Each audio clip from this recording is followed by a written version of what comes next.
What's up, plant junkies? Jody here for another plant video from plantjunkiecreations.com. Today I'm going to be going over the basic plant care of not only one plant but two plants. One of my favorites, the Cebu blue pothos, as well as the Philodendron brandy. There's a longer name for that, but I can't enunciate it, so I just call it the Philodendron brandy. They pair well together as well as grow in similar conditions. And then I'm also going to guide you guys on how to successfully propagate these plants. The Cebu blue pothos is characterized by the silver/blue hue to it, and the Philodendron brandy is just prominently silver, so they really complement each other very well, and why I put them together.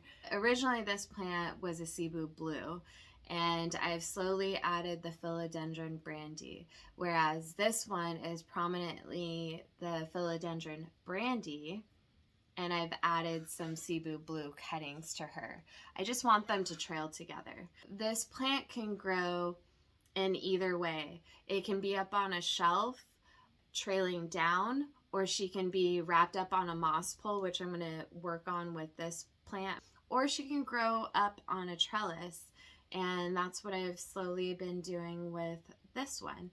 I would consider the Cebu blue pothos to be an easy plant to take care of, and I would consider the Philodendron brandy as an easy/medium plant to take care of. And I'll go over the differences in the caretake, just how the brandy can be a little bit finicky opposed to the Cebu blue pothos. The light requirement for both of these plants can tolerate a medium low to medium bright all the way to bright indirect sunlight. But overall, both of these plants thrive best in that medium indirect light.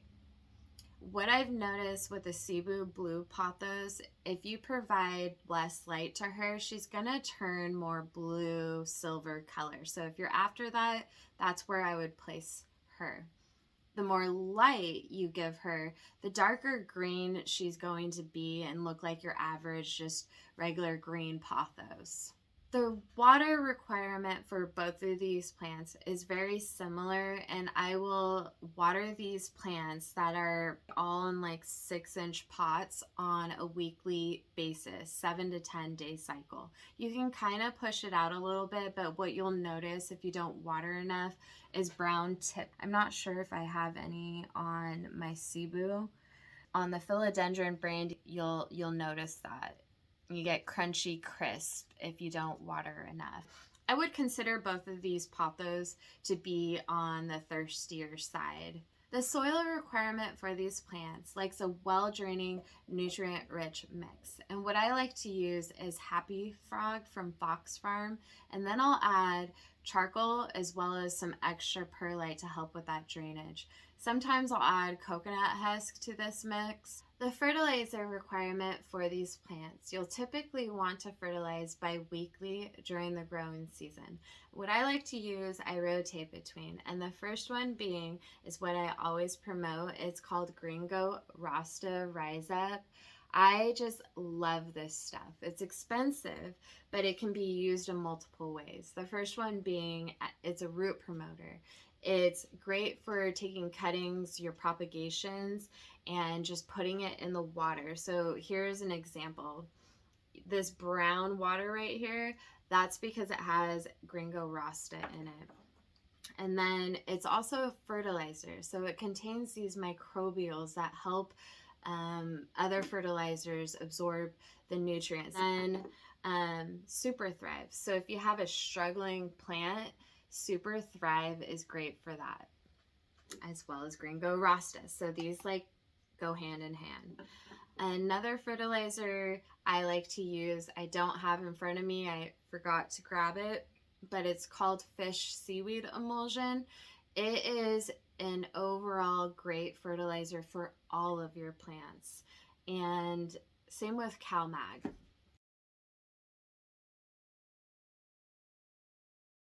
Lastly, iron.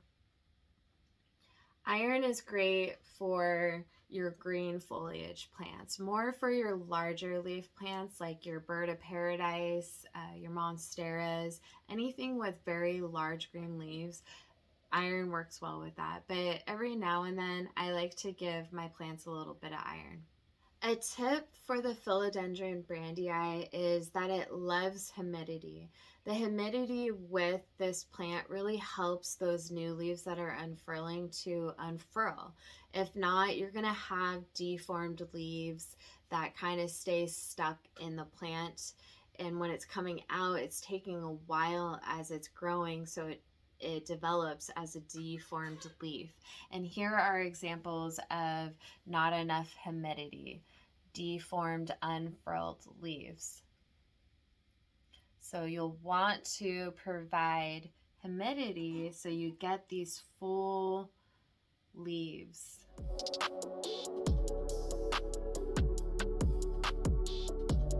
Let's talk propagations. The propagations overall for both these plants I found to be quick and easy. And I chose to propagate in two methods. The first one being water, and the second being sphagnum peat moss. So the sphagnum peat moss I had were just nodes with no leaves. And with the water one, I just kept the leaves on there. When propagating in water, you can use a single node or two nodes. So this right here is a single node right here. This is another node. That makes it two. So this one was actually sitting in water, whereas this one was not in the water, so it didn't take root. These have been sitting in water for just about almost 3 weeks, and I use that Gringo Rasta root promoter. That's why it's brown, to encourage that root growth. When you're taking your cuttings, I place my water propagations in a medium light, whereas with my sphagnum peat moss, I will place it in a brighter light, because when you take these nodes, you kind of have to bury them in the sphagnum peat moss and they don't have leaves yet. So by providing light to that, you are encouraging leaf growth as well as root development.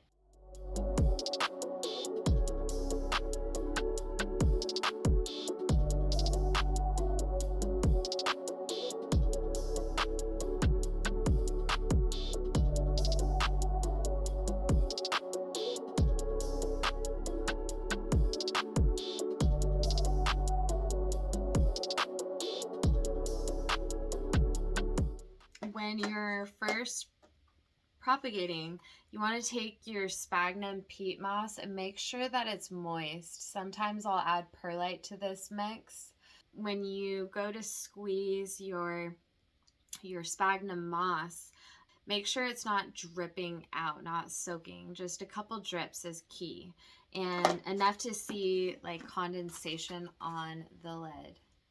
About every 5 to 7 days, I will mist this sphagnum moss when I start to notice that the top is dry. With the Philodendron brandii, I propagated in water.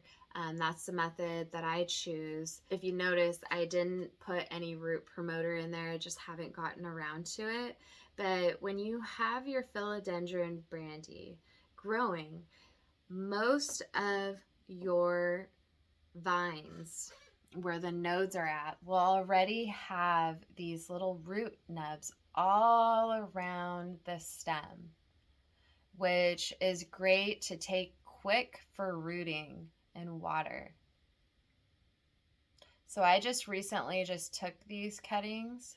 The goal when you're propagating with either method is to provide heat, because that heat is what encourages that root development. Since it's winter time right now, I would say it takes about 2 to 3 weeks, even a month. So these are ready to be planted.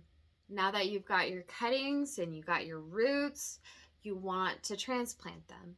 With water propagations, planting into soil, you'll want to keep that soil moist, but make sure you add perlite so the roots can somewhat breathe, and keep it moist. When you see that surface or the first inch is dry, give it a good water so it can get acclimated to that soil. It needs to stay moist for about a month or so, and then you can go to your weekly watering or 7 to 10 day.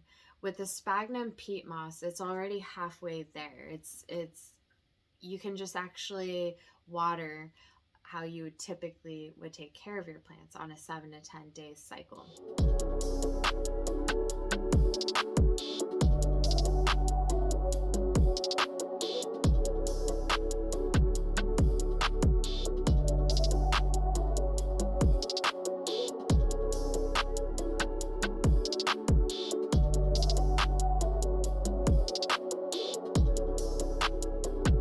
If you guys enjoyed this video, remember to click on that like button.